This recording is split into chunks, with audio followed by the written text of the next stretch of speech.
ఎలా ఉంది పరిపాలన? పరిపాలన అంటే రాష్ట్రంలో అభివృద్ధి ఏమైనా మార్పు కనపడిందా? మార్పు అయితే ఇప్పుడిప్పుడే స్టార్ట్ అయింది సార్, కనిపిస్తుంది ప్రజెంట్ అయితే. అభివృద్ధిలో వస్తే ఉంది. ఇప్పుడు లోకేష్ గారు, చంద్రబాబు మన దావోస్ వెళ్ళారు. మన మోడీ గారు శంకుస్థాపన కూడా చేశారు. పరిశ్రమలు ఇవన్నీ చూస్తుంటే ఏమనిపిస్తుంది? అంటే చేంజింగ్ అయితే ఇమీడియట్ గా కనిపించదు సార్. ఇప్పుడు ఏదైనా సరే ఒక ఫ్యాక్టరీ కావాలంటే ఫస్ట్ పునాదుల నుంచి అవ్వాలి. ఇప్పుడు పునాదుల వర్క్ అంటే గ్రౌండ్ వర్కింగ్ అనేది మనకి అవుతుందని నేను గట్టిగా నమ్ముతున్నాను.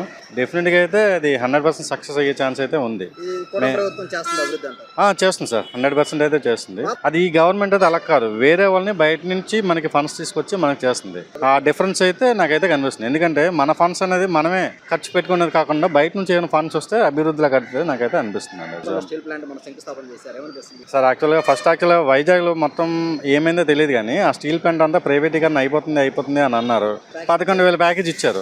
అదైతే యాక్చువల్గా బోటకం తెలిసిపోయింది. ఎందుకంటే ప్రైవేటీకరణ అయితే అది వేరేలా ఉంటుంది.